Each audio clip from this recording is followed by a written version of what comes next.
and I will get the webinar started.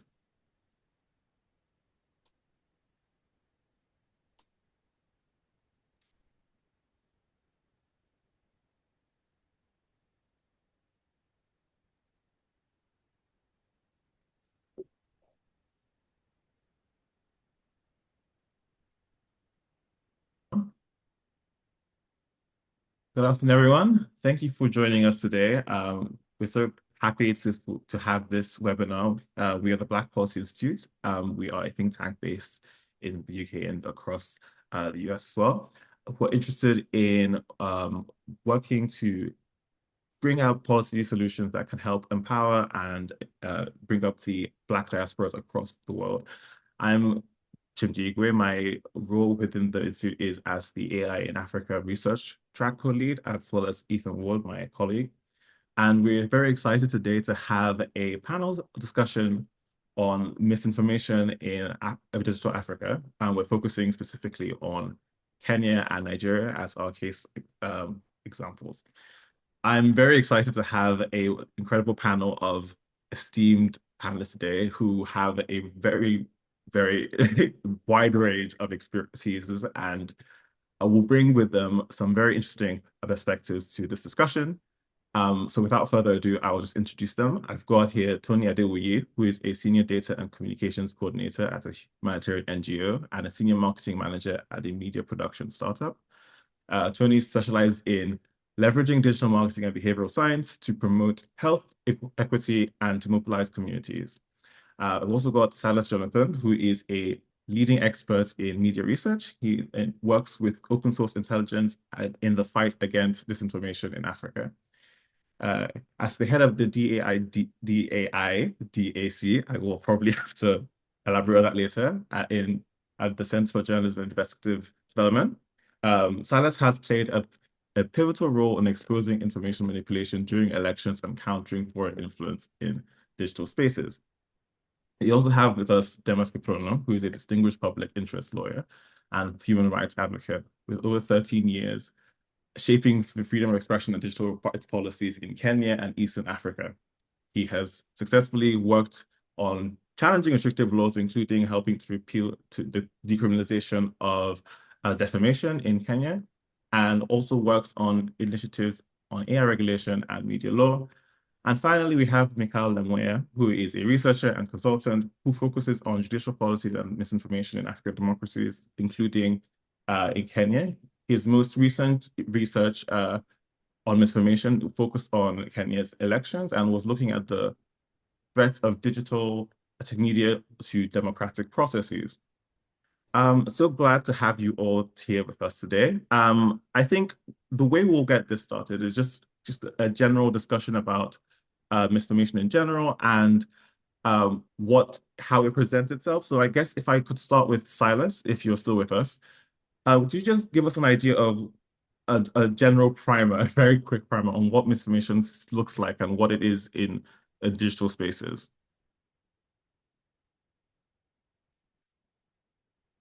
Or is Silas still there?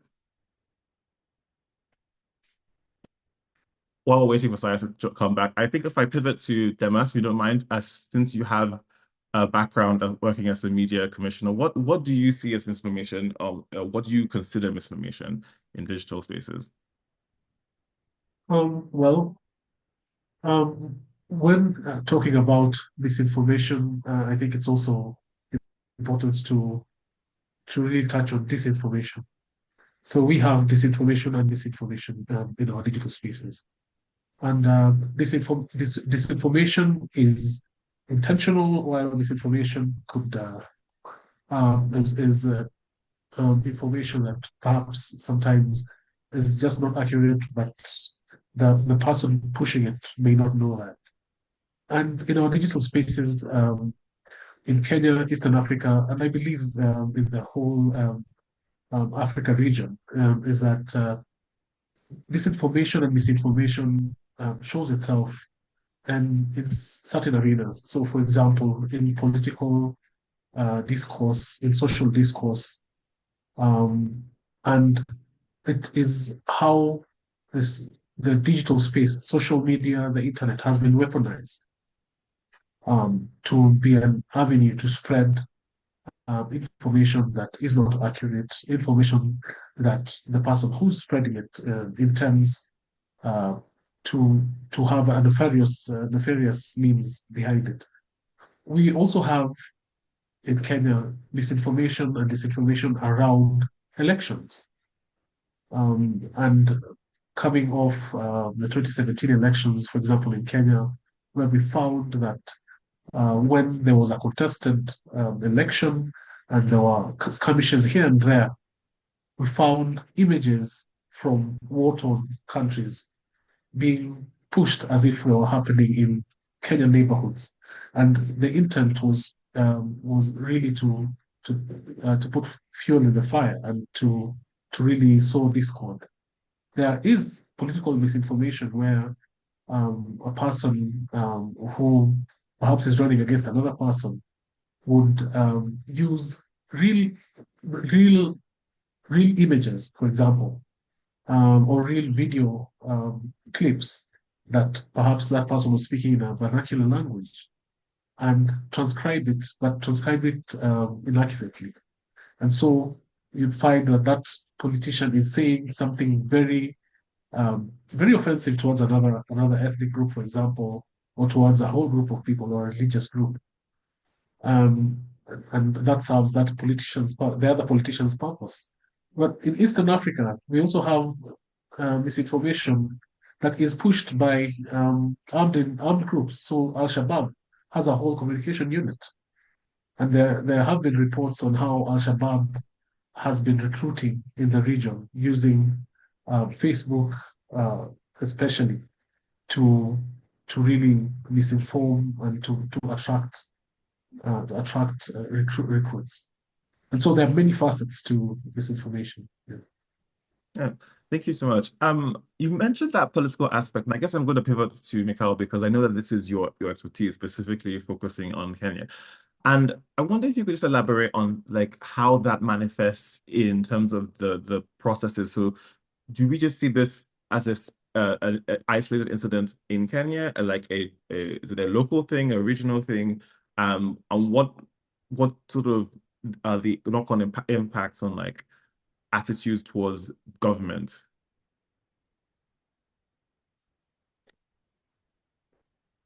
I'll answer that. Yes, please. Okay. So just as Dina said, there's a huge disparity between what misinformation and disinformation is. And I think also that cuts across everywhere. Within the Kenya case, you'll realize that misinformation is not entirely just during electioneering period. It comes during periods when there's a lot of emotional charges. For instance, times like elections, um, when you have national crises such as the COVID-19 pandemic, when you look at also the recent Kenyan Gen protests that we've had, you find that in many cases that is when a lot of misinformation spreads within the context of politics. And this was very synonymous with the 2022 elections. And there was a lot of misinformation spread on social media, particularly on Facebook, WhatsApp, and Twitter, that which is X now. And what I eventually realized is that months leading to the election is when there's a lot of influx of misinformation, particularly 2 to 3 months. And what I realized is that eventually resulted in a lot of disillusionment amongst voters, particularly the young group, because the assumption that the Kenyan youth have is that Kenya is, as you all know, Kenya is highly ethnically fragmented. And so people tend to believe that the Kenyan voting at the end of the day is going to end up to certain tribes or certain leaders. So by the time the electioneering period approaches, people are already disillusioned. They say they cannot be able to vote simply because this and such a thing has happened. Whereas this is just what I call a propaganda campaign. A certain politicians sponsor certain bloggers to talk about certain issues. This has happened in a certain area. There are allegations of certain communities being attacked and so on and so forth. So I believe in that particular context, it brings a lot of disillusionment among its potential voters, which eventually results in a lot of voter apathy. Yeah, thank you so much. I'm just picking up on something you said because I want to go back to the lecture process later with Silas. But before that, you mentioned the COVID-19 pandemic, which obviously was a big part of the huge explosion of misinformation and disinformation globally. And I guess, Tony, because this is somewhat within your remit and your expertise, whether or not you could sort of elaborate on how you see that manifest and where you see it, like which sort of vectors of misinformation in terms of health in general you see as being problematic across the continent, or even just in a specific example? Yeah, great question. So like I said before, misinformation causes major distrust in systems. When it comes to COVID-19 and health, it causes a lot of distrust within health systems. So that leads to things like vaccine hesitancy. People don't want to get the vaccine because they have traditional or cultural beliefs that make them believe, oh, this might lead to infertility. It could lead to autism. People have said that the government is microchipping them and different things like that just because of misinformation. And research actually shows that 80% of misinformation we see online is actually produced by 0.1% of users. But because these algorithms on Twitter, Instagram, WhatsApp, they favor content that creates high engagement, they're pushed to the forefront. So people see this and see it as, oh, this must be valid or this must be a widespread school of thought because I see it so frequently. And this translates over to other fields of health, even outside the pandemic. Things like sexual health education. People will believe that, oh, if they don't believe in or they don't have faith in public health or health institutions, they're less likely to adhere to preventative health behaviors like wearing condoms, wearing a mask, social distancing, sanitizing, washing your hands when you come home. So it bleeds into many factors of health. And overall, it just makes people hesitant to believe, hesitant to adhere to behaviors. And that in turn leads people to spread preventable diseases even more. So like we saw with COVID would like die down and then it would have a resurge because people believe like, oh, I don't really have to adhere to stay-at-home orders, or I don't really have to distance, or oh, I'm immune to the disease or the illness, or things like that. So misinformation, it causes a cycle of with the diseases at least of like the disease will calm down and then resurge because it's like a vicious cycle. I'm seeing things online. I don't really have to believe it. Oh, more people don't believe this. People aren't really adhering to this, so I don't have to. So it kind of leads to confirmation bias amongst populations. That's a very good point. I'm noting that you said that 80% of misinformation is usually produced by 0.1%. Was that what you said? Yeah, And point one. I guess if I then adding that to what Mikhail mentioned about WhatsApp, Facebook, and Twitter, now X, being the main vectors of that kind of misinformation. Silas, if you don't mind, where do you sort of see, like, how do you see that from sort of your perspective, being someone who gets into sort of the open source investigation element of this? What are there any sort of new trends in terms of where people are spreading misinformation, how they're spreading misinformation, and like who the main targets of this misinformation are? Well, thank you very much, Igwe, for that wonderful question. Great conversation so far. When it comes to who are the senders, sometimes the context is very important, and then the end goal. If you look at the Sahel and then sub-Saharan Africa entirely, you see that democracy is under threat. And this is perpetrated by few people using numerous social media platforms, using disinformation as a tool to portray democracy in a negative light. So in that context, it's another issue. And also the crisis in the Lake Chad region, the terrorism in the Sahelian Africa, has also been depicted by some foreign actors as the failure of democracy to maintain peace and tranquility in these regions. Now, what we have seen, it's a collaboration between some foreign influences, especially from countries like Russia and China, using internal influences. But there is some some strategy as to what platform is used. For example, there is a lot of massive usage of in Burkina Faso, Niger. Facebook was a major tool where these actors perpetuate their messages. But when you look at in Nigeria, for example,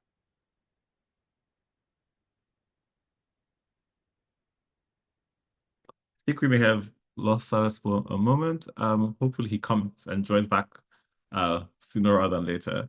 But I kind of, while we're waiting for him, I want to sort of pivot back to Demas because you mentioned, and what Silas was mentioning, this idea of so the foreign influence and the intentionality of certain actors to spread or rather in this case, disinformation. I'm curious from a legal perspective, how does that affect the challenge of one, the distinguishing that those two things? Is there does that affect the challenges of dealing with them, of applying punitive measures to them? Or is there no distinction for you?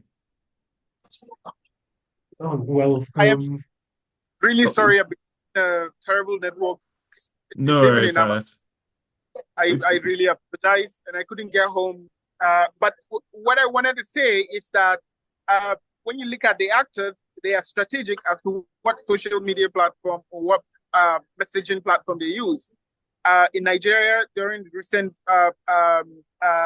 protest, where civilians were waving Russian flags, we saw that TikTok was a massive social media platform where young people, Nigerians particularly, were being influenced by some actors to spread certain kind of narrative. And what are these narratives? Uh, Democracy has failed. Democracy has fueled corruption, and the only way out is via military governance. And so, when you ask me, uh, what is the key issue currently, and what is the messaging strategy, and who are the key actors, I would say that the major factor now that sub-Saharan Africa is facing, it's the threat on democracy. And the actors are those who oppose Western powers, those who oppose Western democracy. And what is the tool? The tool has been targeted propaganda, well, through disinformation. But then what is the media?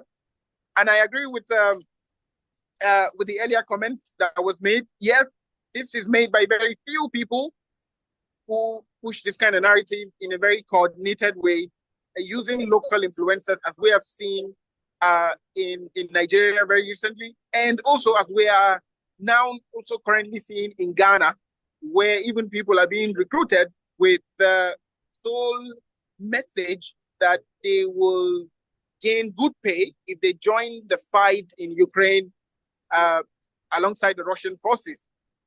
So this is one of it that I am seeing, and I can agree that this is perpetrated by very few people, but very strategic. Yeah, and then finally, I remember when I spoke to someone who was waving that flag and who was sharing those kind of narratives on TikTok. He told me that a certain Telegram page, who he doesn't know who owns it, was the page that was giving them the hashtags, the narratives to share on their TikTok platforms. And I think he said they were paid 10 euros for each post that has more than 1K reaction. I'm still working on that story.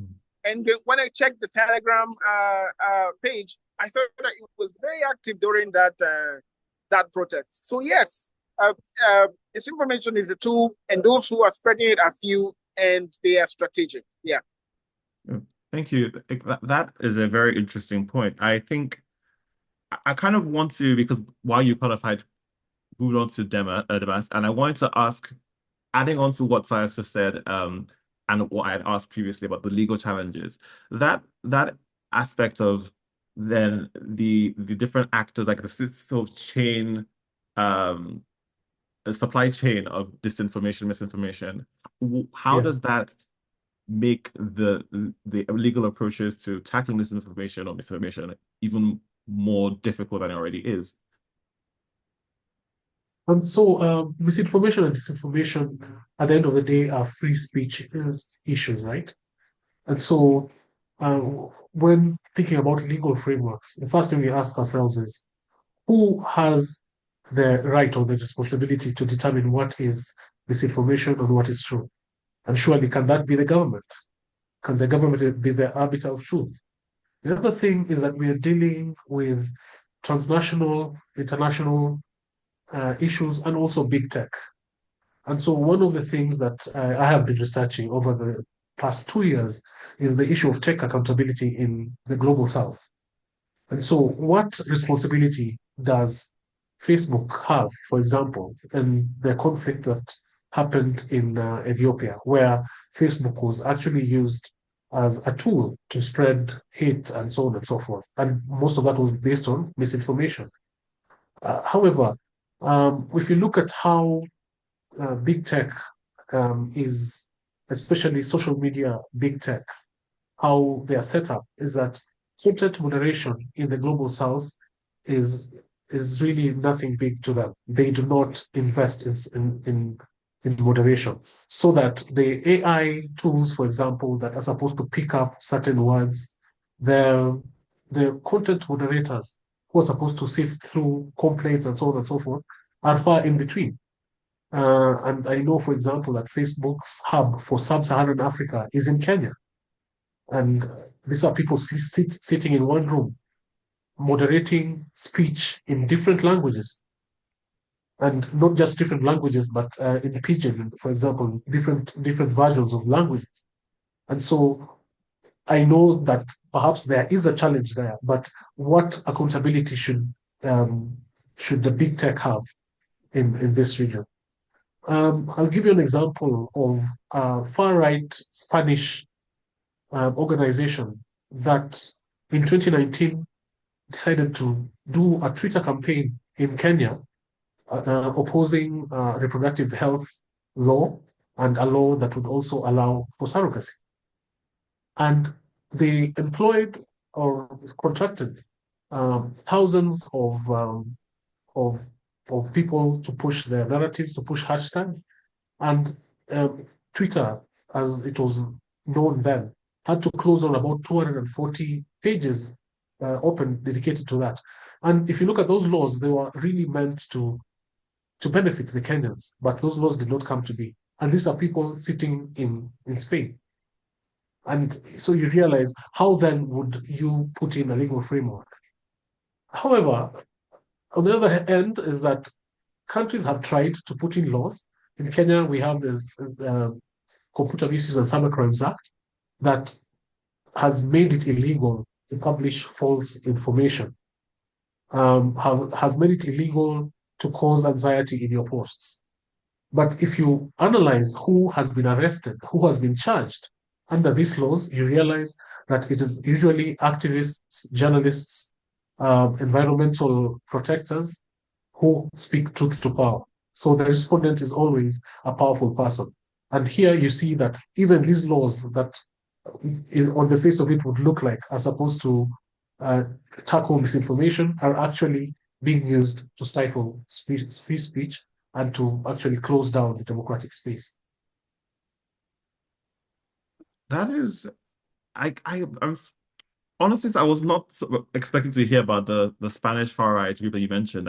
I think that's interesting because I would have thought that, well, when we're talking about sort of foreign actors, we generally in the past we mentioned Russia, we mentioned China, but that's more from an economic perspective. And in this, I guess it's more of um a external cultural culturally driven motivation, especially on a health issue like that. And because it's a health issue, I guess, Tony, I want to appeal to you because that is a very curious example of, and hopefully an extreme example of disinformation. Do you find that with, say, what your work as a comms expert and somebody who uses behavioral science and what they do, that these sort of antics, these sort of initiatives that you try to push forward in your work find much resistance, or is this something that we just talk about at a surface level, right? And don't actually see with tangible metrics on the ground? So sorry, you're asking.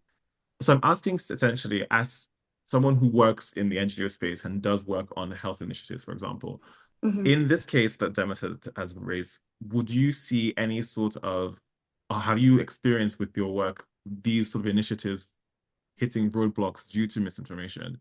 And how do you generally circumvent that as somebody who has to, who's like working externally with a population group? So you're asking about roadblocks that misinformation puts in place Yeah, because of behavior. Okay. yeah, and how you I think navigate those. how we navigate those. So I think that, and I like how he mentioned external forces kind of intermingling with health and how like culture comes into play. I think a real big um, issue in misinformation can sometimes be cultural competent outreach. I feel like a lot of times he mentioned these people were Spanish and they were doing kind of workings in Kenya. But I feel like sometimes, for example, with COVID-19 pandemic, if you are pushing out public health messaging in English, there is a gap in, I guess you can say, outreach, because more times than often people communicate and misinformation on ground spreads in local languages. So when you don't have culturally competent outreach, that gap is where misinformation it thrives. So you have to understand people's behaviors, why they believe what they believe, and where do they get their information from? Who are they likely to believe? What players can reach out to them and convince them of adhering to proper or more health behaviors, and how do they like to get this information distributed to them? What sources do they trust? So I think understanding people's behaviors is the first step to understanding how you can reach out to them, why they believe what they believe, and then speaking to them in a language they can understand. Even here in the States, there's certain language, there's certain level of, I guess, literacy that general broad messaging cannot just be in, because the average American might not be able to understand or comprehend that, which makes your messaging kind of, it's not as effective. So I think that's one big, outside of social media, one big piece of or tool of misinformation that kind of like falls in the cracks and promotes, I guess, misinformation on ground, word to word, person to person. Does that kind of answer your question? It definitely does. I was just Okay, realizing, I great. also wanted to, I had a follow-up question, but I'm going to direct it towards Mikhail, actually. Um, Okay. on the something else that Demas mentioned about these misinformation laws that have in some places been enacted, but only start to um be used to prosecute free speech advocates or individuals bringing truth to power. Um, you work, and I think you've looked at democracy, is that what it's called? Focus in Kenya specifically. And I wonder how do you see it evolving sort of with these efforts to curb misinformation? Do you see, as Silas has said, these attacks on democracy being a constant mainstay, or do you just see like that's a bit of a over projection? I think there's an overlap between what Tony has just talked about, because as I was conducting that particular research, I noticed that people from certain demographics tend to approach certain issues in certain ways. For instance, when I was looking at democracy, I looked at it as more of what we call governance from below, what we call anti-corruption from below, where people use digital spaces to, talk about real life corruption events rather than, depending on what is being talked about in mainstream media, which could be to some extent censored. People have been able to have these discussions online, and you find that many of them are people who are actually either, well-known bloggers, influencers, and when they are talking about when they raise such governance issues, in many cases, many of those issues were raised during times that weren't emotionally charged. So misinformation, from what I look at it within the Kenyan context, is something that spreads when issues are very charged. We find that when there's no pandemic, when, for instance, there's no election around, when, for instance, there is no a core crisis such as the COVID-19, you find that chances are very high misinformation is not likely to spread, which means to an extent that many corruption scandals that are raised, that is online through Twitter, are actually at the end of the day true. Yeah. That's it.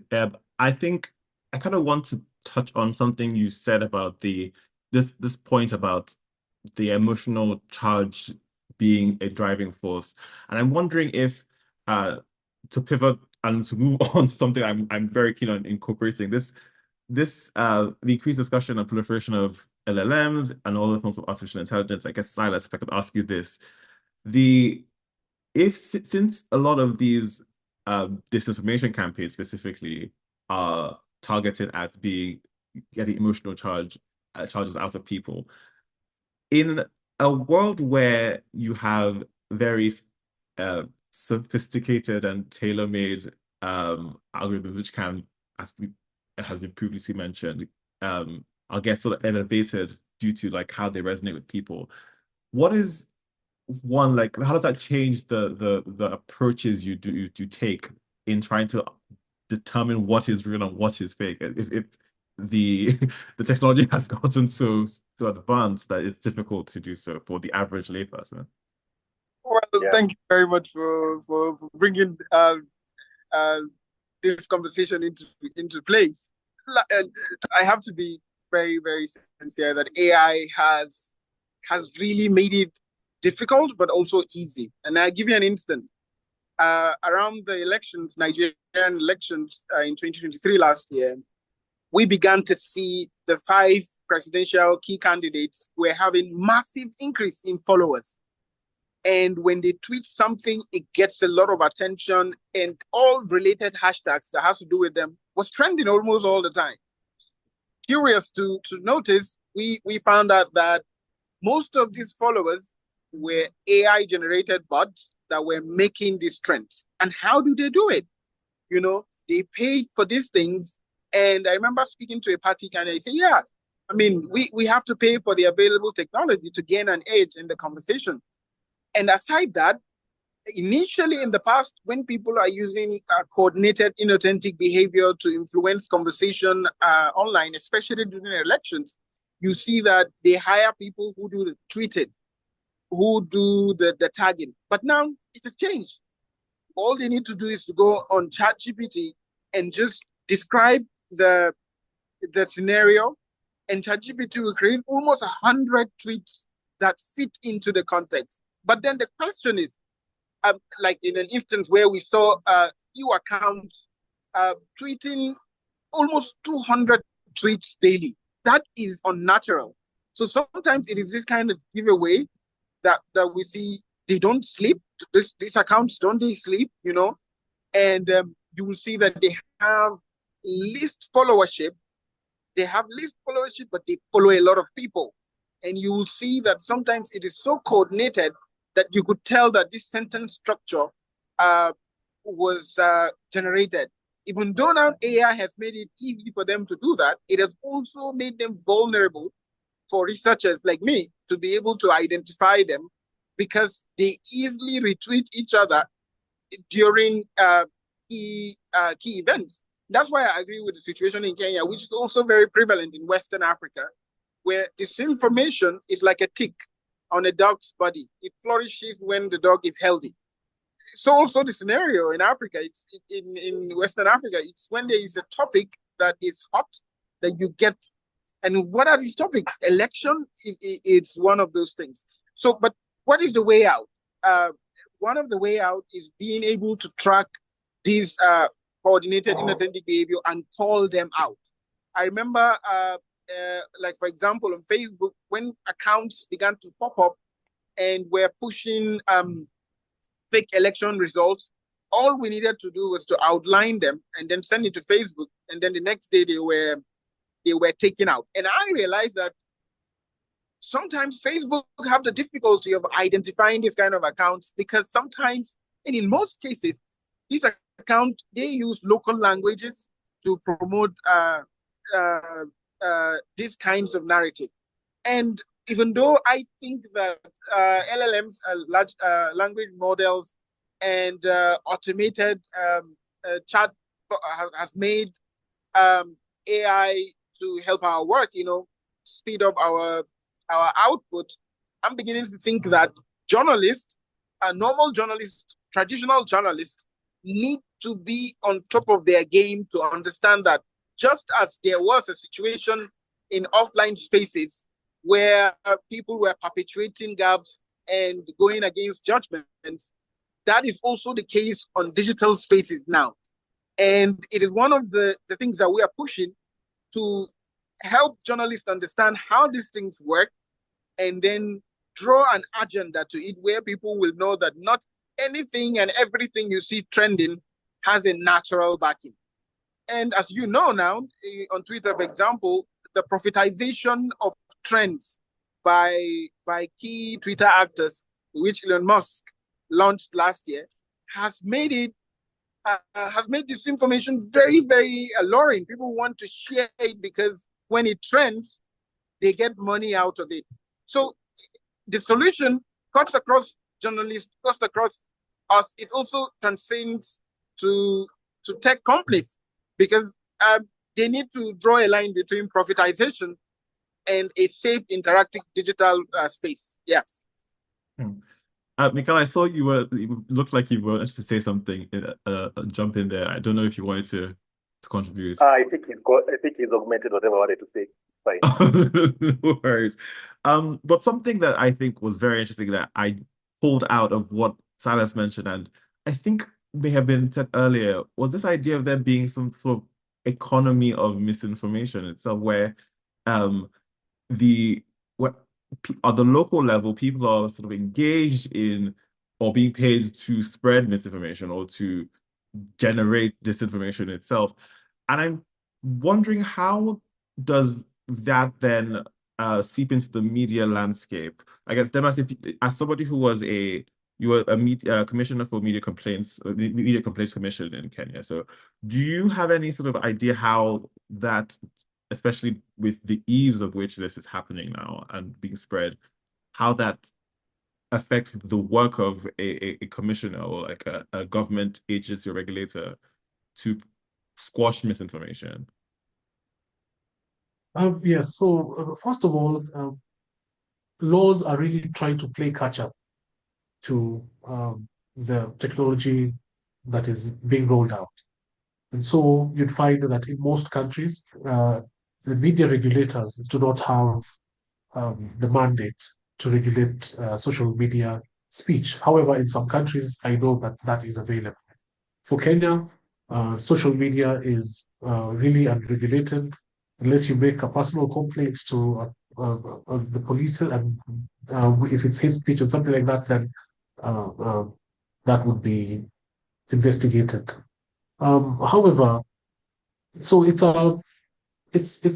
it's the platform itself thrives on emotionally charged posts, right?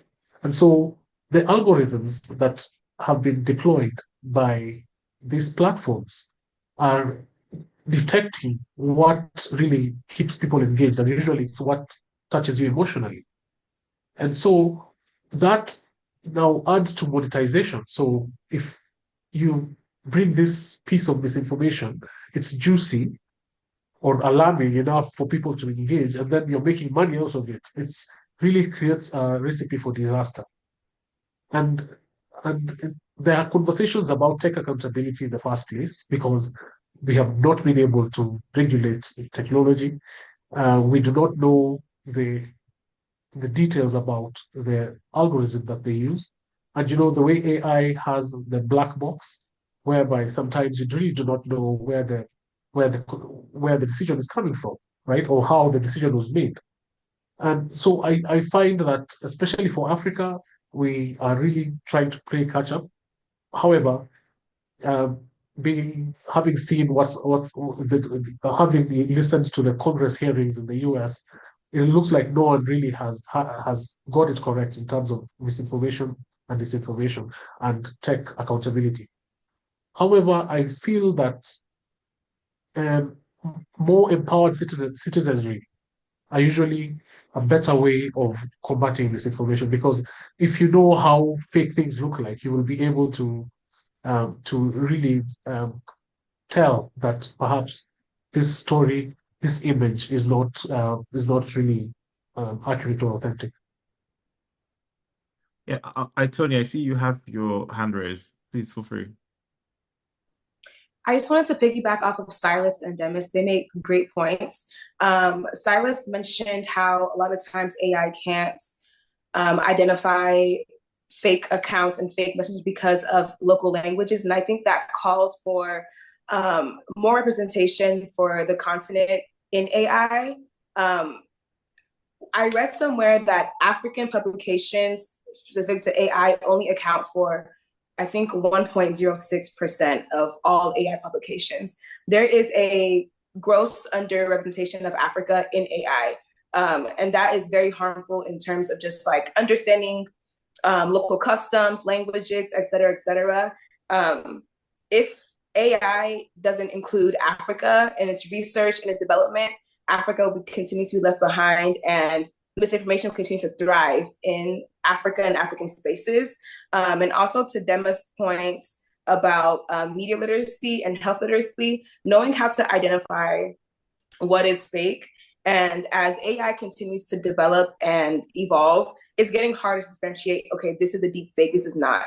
Especially in times of election periods, you'll see politicians, videos of them, and you think, some people will think it's real, some people can identify, but as AI gets more evolved, it's harder to identify, oh, this isn't really him, this is someone else, or this isn't really her, this is someone else. So I think media literacy and then more involvement and more representation of Africa in AI is very necessary to combat misinformation in regards specifically to AI.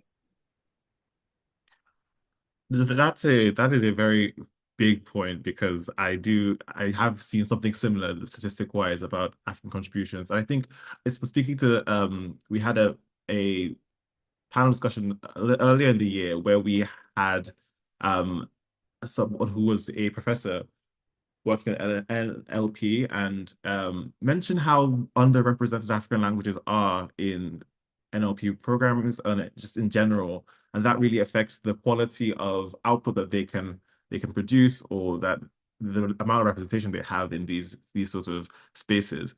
I'm curious as to what you've been saying about the or what Demis previously said about the dealing with regulation and everything. And I'm wondering if we can go back to a previous point that was made about, I think was Mikhail, you mentioned you looked at governance from below. Was that the phrase you used? And if we're talking about both AI and both misinformation and the intersection between them two, and we look at it from different levels, what does that point, governance from below, look like in this context? Like how do you begin to start conceptualizing governance from below in an AI, in a world with AI and misinformation?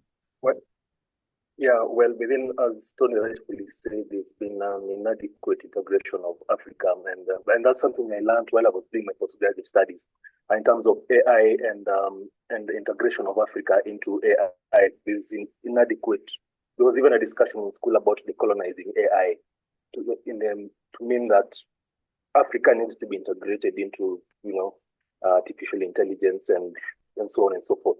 And from that, when you talk about governance from below, what I've realized is largely the people on the ground at the grassroots level are not that, dedicated about what AI can potentially do. And so even for them to be able to, like you rightfully asked me earlier, even for them to be able to authenticate whether certain information is true or not can be very difficult because this understanding of the AI actually being able to authenticate the same is not existent. So it becomes very difficult in that regard to, integrate governance from below to AI and governance as of now. Yeah. Okay, in that case, then if we can't do governance from below, then the next level up would you say that was, the way I assume is like local governance from people, so individually driven governance. So what is the next feasible level that you could conceive being sort of where we can start from? We talk about large scale media literacy. Okay. to be able to understand, media literacy, taking into account, AI and governance. I think that would be one way that could be could be the best solution for it. And And then, oh, yeah, okay. Sorry, I didn't want to cut you off. Oh, sorry, yeah. And Kenya right now with increasing trends such as urbanization, exposure to education. Kenya has almost a 100% mobile penetration rate, and nearly half of the population has access to internet. So with this kind of understanding, I think could have a very good focus, a very good focal point where we can be able to, start from there. As also, in many cases, there's been literacy done on many levels in terms of civil education and so on and so forth. So in that regard, if civic literacy can happen and it can happen large scale, then also citizens can be made aware of such models that exist. In any case, we have a 100% or nearly a 100% mobile penetration rate. So with that understanding, I think we can move forward with the issue. Silas, I saw you raise your hand as well. Did you want to add to that? Oh, yeah. I wanted to say that, the conversation of taking AI technology to grassroots has always been a very big question. Innovation at grassroots. We've had to deal with that last 2 years. So we launched an AI tool. We call it Duba AI. What it does is that it is able to pick claims that demands verification that is being spoken on radio. And the language model used was that of Pidgin English in Ghana, Pidgin English in Nigeria, and then the Nigerian accent and Ghanaian accent of language speaking. So we had to come up with a language model that fits into that, so that when people, because we've realized that sometimes people in the grassroots who can't even access AI technology sometimes depend on local journalists to get the facts. And sometimes local journalists also have the difficulty in accessing easy technology that can help them, fight mis and disinformation. So these tools now, when you find in Radio House where they invite guests, where now you find them, using the tool to follow up the conversation when the guests are speaking. And it's been very effective because even after the program, they can also upload it to check where are the inconsistencies. And again, when you look at 10 years ago, even 5 years ago, digital mobile use in Africa has increased drastically, especially in Sub-Saharan Africa. You see that even my grandmother has an iPhone and she does WhatsApp. You see that young people, even younger than Anna, are having iPhone. You see, even farmers are trying to. So there's that hunger, and with that hunger, we have launched a WhatsApp chatbot that responds to Hausa language. We're currently working on Igbo, where if you see a claim, you can just easily type on the chatbot, is President Buhari dead? So what it does is that the tool curates all the facts in the language that you do from verified sources to present it to you in the language you are asking for. Because what we have realized is that AI is so far off because of the language models. Sometimes Africans might seem illiterate in language case, like let's say English, but you will see some of them read local novels in local languages, or they read news or they listen to radio in. So this is the approach, but one of the problem that we can't avoid in terms of discussing AI innovation in grassroots is it's poverty. If people can't even afford the access tools, then even if you give them the MIL, even if you continue to engage them, it's still an abstract thing. And that's why I agree with what Tony said. I think she mentioned something that, there is least representation in terms of African language models. And I think that that's where we need to start. African experts in language lexicon need to sit together and say, uh, we need to put together our heads with innovators, experts, to see how we can solve this problem. Because this is, for the first time, one of the problems that it is only Africans that can drive the solution. So yeah, that's what I wanted to add here. Thank you. Thank you. Demas, you wanted to contribute to something? Yeah, I just wanted to emphasize that it's not all bad news because there's so many good innovations that are coming out of Africa. I know here in Nairobi, a lot of global companies are using our people here to capture primary data to train uh, to train AI.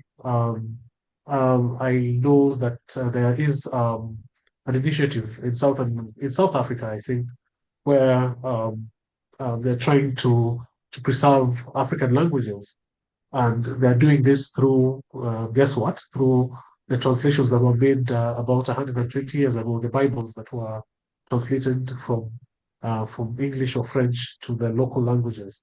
However, in that scenario, there are some copyright issues because those copyrights are owned primarily in the West, and so there are those issues. As much as we have, for example, mobile phones, the proliferation of mobile phones everywhere, there are still issues of access. Apart from poverty, we have issues of access to electricity, access to the internet. And when you have the internet, how much is it? How strong is it? And so we have a long way to go so that we find that these tech hubs that are happening in urban areas only, and the rural folk are left only to be actually users but not developers. Yeah. Yeah. I think there's you've all very helpfully just reminded me of, I think sometimes we tend to leapfrog in our thinking where we start thinking of AI, and then as you've mentioned um very widely, that radio is still a problem that you just consider with, like, depending on where you're looking at case studies. And I was gonna I'm very happy that some of the questions I had have already been preempted, and I was trying to get out of your basically what you see as being avenues for sort of community-led or even just policy solutions. But I guess, if as a final question to just all of you, if you just could either give an example of sort of like community initiatives that you've seen happen that have brought some sort of level of success, or a recommendation that you would say are quick wins or maybe a bit longer effort to sort of bring misinformation to heal, if you will, on across the continent or in your specific areas. I guess if I start with Tony, if you don't mind, just with either of those that you feel like answering. Okay, good question. Positive note to end on. I think that one recent campaign that I saw was really cool was with the World Health Organization, and they leveraged user UGC creators, so like I think it's user generated content, and then also like influencers. And what they did was they had a campaign that was like anti vaping and smoking, but they, instead of using these big and I guess intimidating health figures, they used everyday common people. So people come across it, it was like the same way you're getting misinformation, you're getting accurate information to kind of combat that. And I think it's culturally competent outreach. It meets people where they are, it's digestible, it's recognizable, and it's not intimidating. So I think that's one really good example of how to combat misinformation, and people can replicate this with using celebrities. And I know there's always, people aren't always, keen to that, but I do think using familiar faces and using people who are somewhat in the social eye to push social initiatives is very, very useful. Yeah. Demas, do you want to Yeah. add to that? Yeah, I think speaking of community initiatives, let me just reflect on what happened in Kenya in June, where there was a youth uprising, or we call them Gen Z. And the amount of um, civic education that was going on all the platforms was amazing. I think Kenyans have become one of the most democratically aware people in Africa because of the intentional dissemination of truth, of facts, of principles of the Constitution by people who would be asked while dancing and I mean, doing the latest dance, but they converted social media, they converted the cyberspace into a space for civic education. And as usual, when the opposers of the uprising um, deployed the misinformation, it was so clear how they were debunked instantly, and some of them were actually forced to just run away. Yeah. So there is power in community. Uh, Community literacy, media literacy is imperative to fight misinformation. Great. Mick, how would you like to sort of add to that, or? Yeah, sure. So over the last 4 years over the last 3 or 4, yeah, 4 years or so, we've had fact-checking initiatives. So one is one called PesaCheck, and another one is called Africa Check. And these Yes. initiatives have tried to, combat misinformation. And I think strengthening initiatives between such initiatives with the media and civil society would be quite ideal in terms of trying to, cement the kind of work we are doing. As Dimas has rightfully mentioned, we've seen how digital activism was able to spur protests in Kenya over the last 1 month, 1.5 months from June. And with this kind of understanding, seeing how powerful digital digitalization can be, I think it would be important and necessary to make do an outreach to grassroots level in terms of educating people on how to use social media and also to integrate the same into the education curriculum. I think also one more thing could be um, people having this awareness of the Cyber Crimes Act, as Dimas had mentioned, in terms of it, um, people being aware of it and also, balancing how to, freely express yourself on social media. So I think those three things, I think we could have a way forward on this. Yeah, thank you. Silas, I guess because this is your remit essentially, I guess, grassroots and civil society. But feel free, please, just to suggest any recommendations that you think could Oh, build on what has been said already. I just wanted to say that I think that with the problems we're having now in Africa, even our intervention has to look at in what aspect. Is it in health? Is it and we have to look at what is crucial at the point that we are. And what is crucial, it's like I said earlier, was the attack on democracy.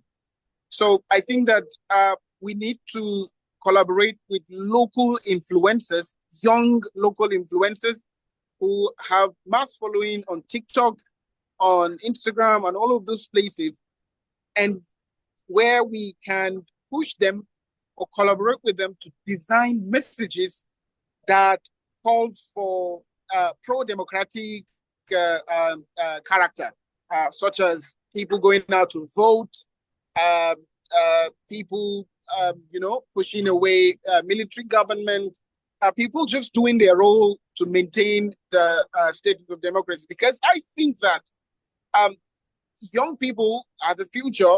And if young people are the future, then we have to have a way to work with them, even at the grassroots, but then most especially in the language that they understand the most. So this is one thing that we're trying to do: collaborate with influencers who speak in local languages, and then bring them and have community meetings where, if they are there, a lot of young people want to come. So yeah, thank you. Yeah. So we've got community-driven, power in the community in general, um, empower the existing fact-checking organizations that already do work on the ground, reach young people where they are, focus on them and influencers, and try to make the information that we send out to combat misinformation to sort of be just as accessible, just as effective in its virality. This is the whole thing I'm getting from this conversation, and they're fantastic recommendations and things to us to really think about. Um, I just I think for now I'll pause on my questions because I can see we have about 10 more minutes, and there are some questions in the Q&A in the chat that I think will be great for us to respond to. I see this one from Mungai saying, I wonder how digital agency is being represented or rather simplified in the dissemination of digital information, or in this case, misinformation. I think I'm not sure how to go about that, but I feel like that would be closest to Tony, your remit, again, because behavioral science. Do you have anything you could possibly Could you add to repeat the that? question, please? So Bunga is asking how, I guess, what do you consider how digital agency is being represented or rather simplified in the dissemination of digital information or misinformation? Digital agency is being Simplified or simple. represented rather. Um, that's a good question. I think if I understand the question correctly, the way misinformation is combating their legitimacy, is that kind of what we are asking? I would assume so. I think best to answer how you feel is Okay, is okay. most. So yeah, I think that ties back into our earlier conversation in the panel about how the more misinformation thrives, the less legitimate government officials seem, the less legitimate health institutions seem, the less faith you have in these bodies of governance, and the less faith and trust you have in these bodies, the less likely you are to adhere to things that they say or believe the things they say.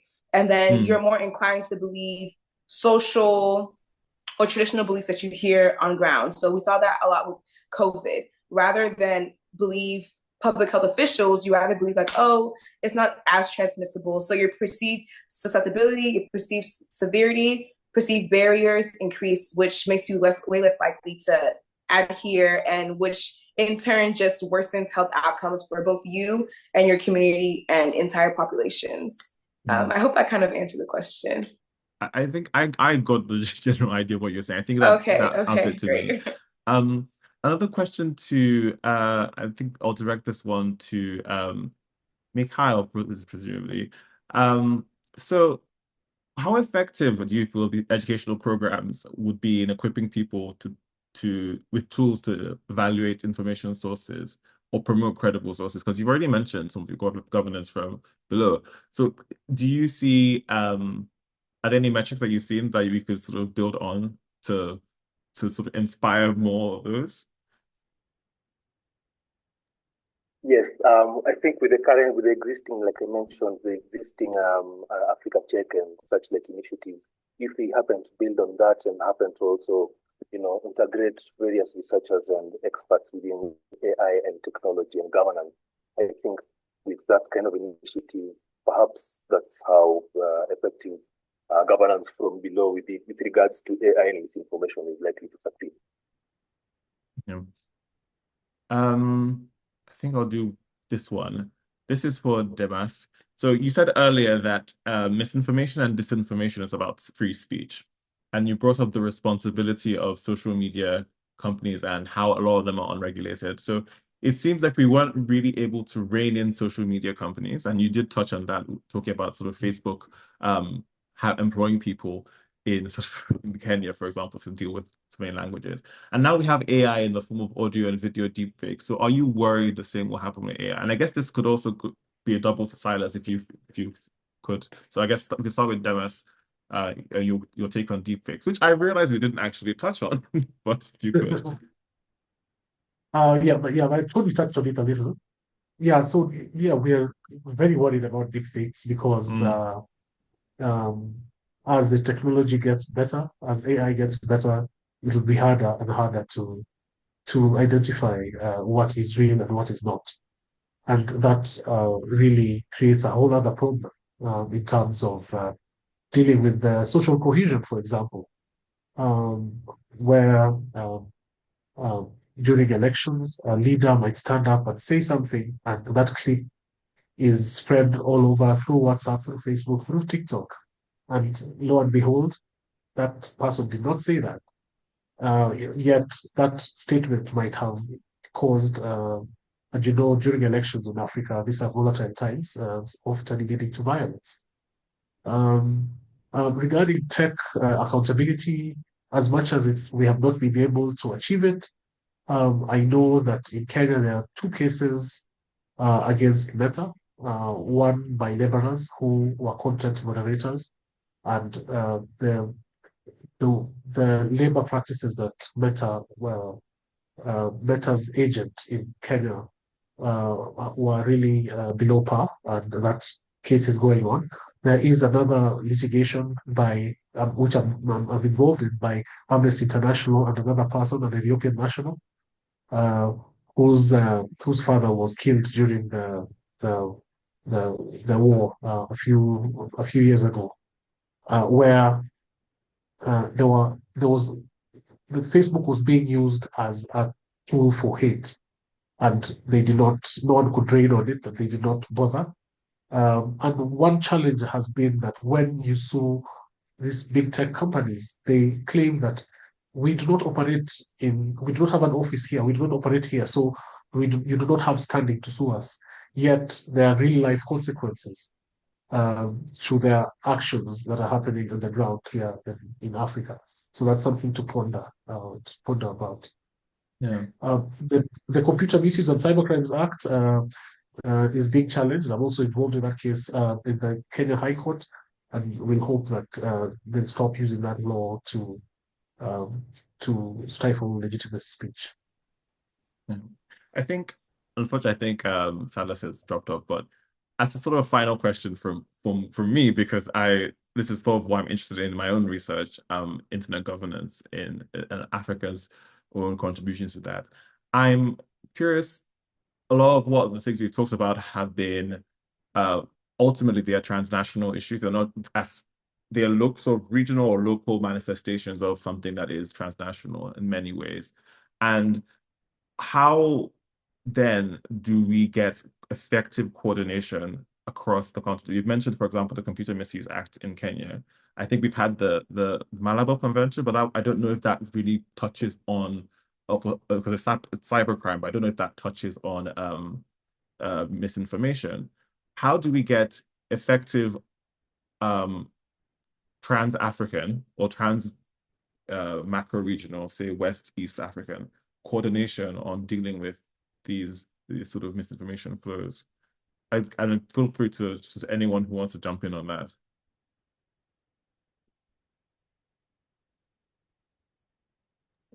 Well, I know that there is an African Union effort towards AI regulation, but it's in its early stages. I know it's being developed. That could help. However, the nature of Africa, the the size, um, the way we are separated between North Africa, Sub-Saharan Africa, English-speaking Africa, Franco-Africa, Lusophone Africa, really complicates some of these measures. But I know that increasingly the nations are recognizing the transnational um, aspects of internet governance, of AI, and perhaps that will push us towards a real genuine push for legal frameworks. However, because of the nature of the democracies here, you ask yourself whether um, the leaders are interested in a genuine good law or something that they would be able to exploit. Okay. Mikhail, do you need any final thoughts on either of those? I believe that regional collaboration is something that could also be very effective in terms of combating, misinformation. Because two things I believe is that misinformation is here to stay, and so with this kind of understanding, making it a crisis or an issue that needs to start being addressed is the first step towards how we can be able to, tackle it as a whole, as a continent.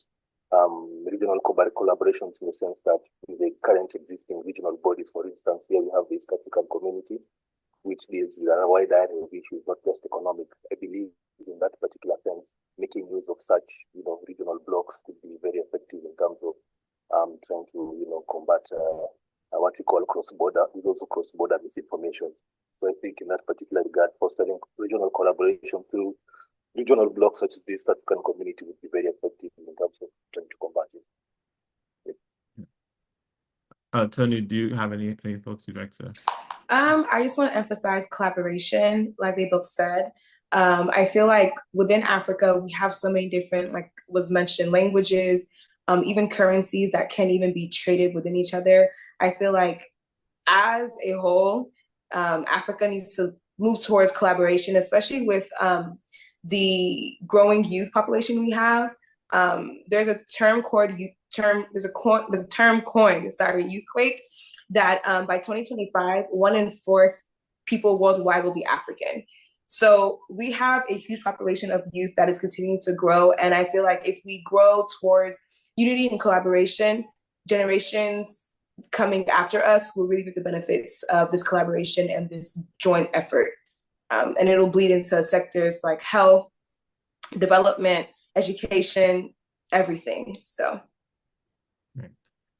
I'm cognizant that we have run out of time, but I just want to say thank you to our panelists for this incredible discussion. It's been so great to hear your perspectives and to sort of see how you all work on the same issue, but from different viewpoints. And thank you to the audience who've been very engaged and asked so many questions. I'm sorry we couldn't get to all of the ones that I see here in the Q&A. But once again, I'm so glad to have been able to have this conversation with you all. And we'll be ending it there. Hopefully, we'll be having more of these if possible. But yes, thank you. Thank you to everyone for joining, and we'll end it there.